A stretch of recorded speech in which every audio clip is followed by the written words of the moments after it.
Hello everyone, how are you? Today's breaking news.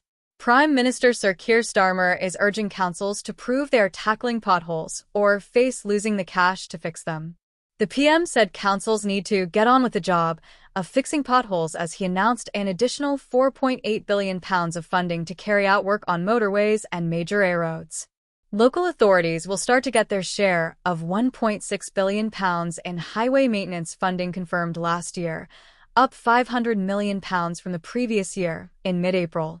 But from Monday, they will be required to publish annual progress reports or face, having funding withheld. The public deserves to know how their councils are improving their local roads, which is why they will have to show progress or risk losing 25% of their £500 million funding boost, Transport Secretary Heidi Alexander said. Councils will have to detail how much they spend and how many potholes they have filled in reports published on their websites by June 30th. British people are bored of seeing their politicians aimlessly pointing at potholes with no real plan to fix them. That ends with us, Starmer said. We've done our part by handing councils the cash and certainty they need. Now it's up to them to get on with the job, put that money to use, and prove they're delivering for their communities. The reports will also have to detail what percentage of roads are in what condition, show their spending on pothole prevention, and outline plans looking ahead to wetter winters that make potholes worse.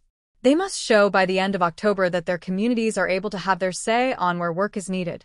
The Local Government Association, LGA, said the cost of the local road repairs backlog is nearly £17 billion. Its transport spokesman, Councillor Adam Hugg, said, "Councils already spend more than they receive from central government on tackling potholes and repairing our roads.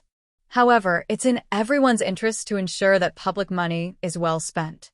This includes the government playing its full part by using the spending review to ensure that councils receive sufficient, long-term funding certainty so they can focus their efforts on much more cost-effective, preventative measures rather than reactively fixing potholes, which is more expensive."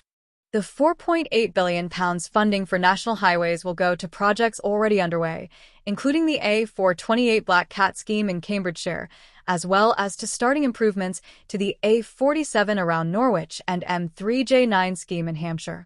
The broken roads we inherited are not only risking lives but also cost working families, drivers, and businesses hundreds, if not thousands of pounds, in avoidable vehicle repairs, Starmer said.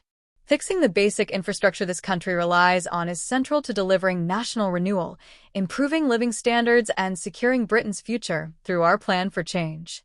The Liberal Democrats said there is a huge challenge to fix the country's roads and tackle the repair backlog.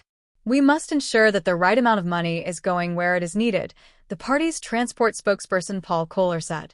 The government must empower our local councillors who are best placed to make decisions about what needs fixing in their communities. We also need to see more ambition towards a more sustainable approach to fixing our decaying road network through a road resurfacing program.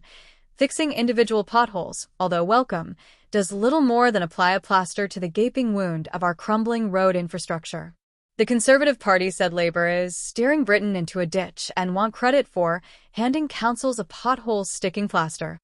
Labour like to talk a big game on fixing roads, but they are more interested in chasing headlines than laying tarmac, Gareth Bacon, Shadow Transport Secretary, said. Meanwhile, it is Conservative councils that are actually getting on with the job. Last year, Conservative-run councils repaired 5 times more road miles on average than Labour-run councils. Labour are running on empty. They've got no plan for motorists, no grip on the problem, and no credibility. Voters shouldn't be fooled. Labour aren't fixing the roads, they're steering Britain into a ditch.